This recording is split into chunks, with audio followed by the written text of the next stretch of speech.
I was born in Devon's Road, Bath. Oh. In 1935.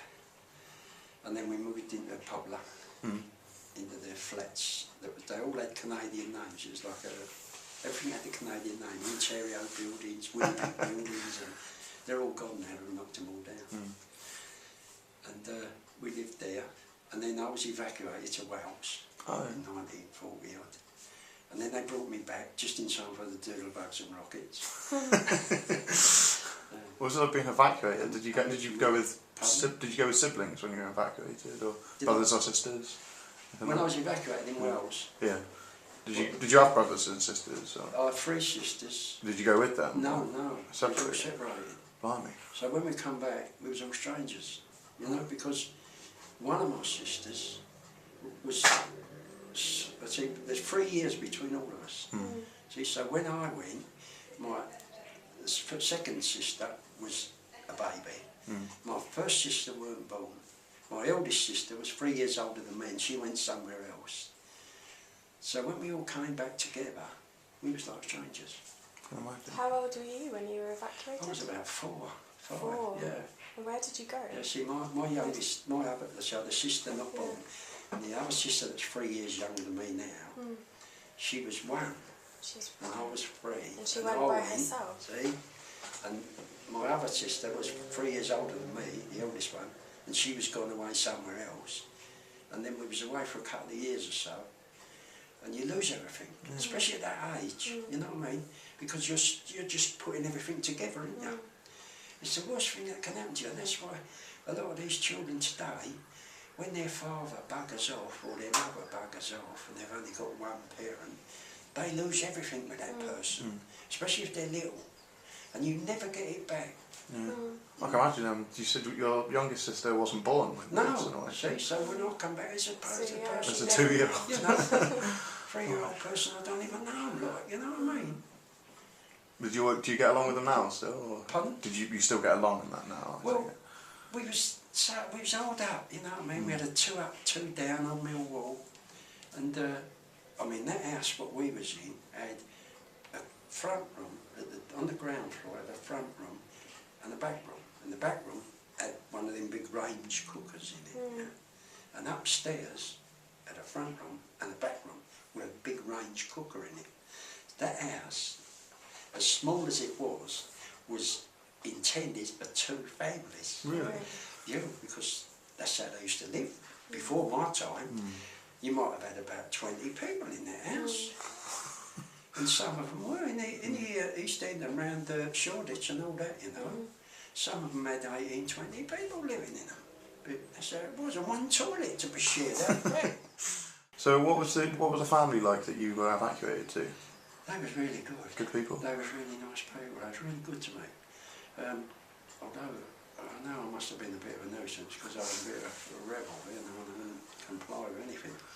But because I'd been snatched away from my father and mother, and I knew I had a father and mother, that was all I did know. And I used to sit on the wall outside that house waiting for them to come and get me, you know what I mean? But they never did until the end, after 3 or 4 years. Yeah. But it was horrible for me, really. Yeah. So what happened? But the family themselves, they lived, I still remember everything about it. It was number 3 Lodge Road in Caerleon in Wales. And their name was Williams, and they had a son, same age as me. And they was all good to me, and they had uncles and aunties, and they used to make toys for him for Christmas. And they always made me the same toys. They used to make big aeroplanes and tanks and that. And when they brought in one, they brought me one. They was good to me, you know what I mean? They never left me out in anything. It's good because you hear horror stories about some people getting sent to different places. Yeah. Like I was lucky in that respect. It was a really nice, decent family, you know. And you said when you came back to London, you had the Doodlebugs and the when we come back, we had the Doodlebugs and the blinking rockets, didn't we? What are the Doodlebugs? They was a flying an unmanned aeroplane, right? Okay. And they had just enough petrol to get to London. Right. And they'd run out of petrol on the field, didn't they? explode. But the B2 was the worst because that was a rocket and it used to get here in about 5 or 10 minutes, didn't it? And it just used to come and no one heard it coming, no one see it coming, just went whoosh bang and knocked half the street down, didn't it? So how often were these doodle We had bugs? a lot of them. You look up history. Every day yeah. you're talking about? Yeah. Every day a couple? But if they had been able to keep it up, we Yeah. wouldn't have stood a chance with them. No chance. So you're living in London as well, so you And can they see even had a jet aeroplane on the line, you know. And if they'd have got that going, our Spitfire wouldn't have been no good because it would have outrun them. Yeah. So how come you came back before?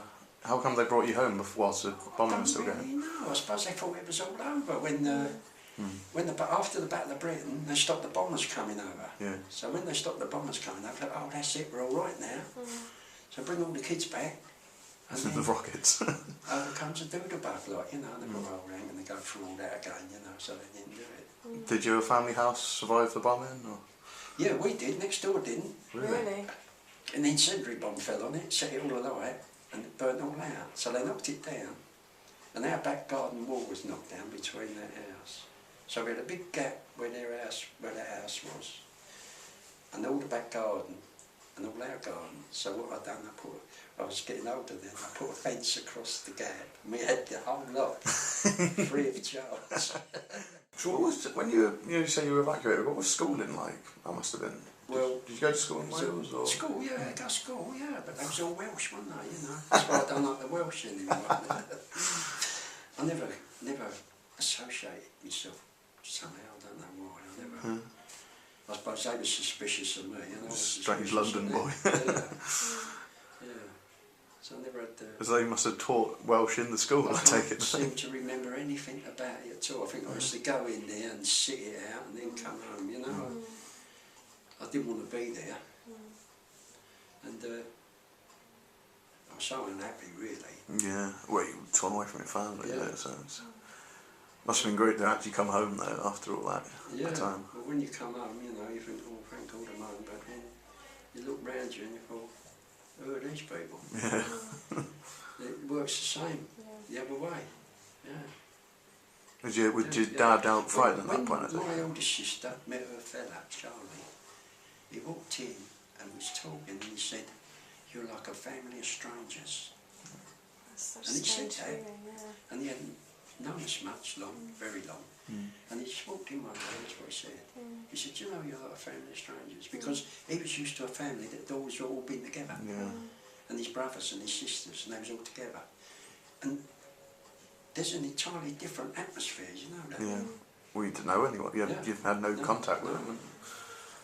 When you're in, if you've been split up like that in any way, not just evacuation by one parent dying or going away or anything like that, when you're split up like that, you walk about in there as though you walk about in here. Because you've got nothing, you don't seem to have anything in common with them, you know. You've lost something, you don't know what it is, but it's gone.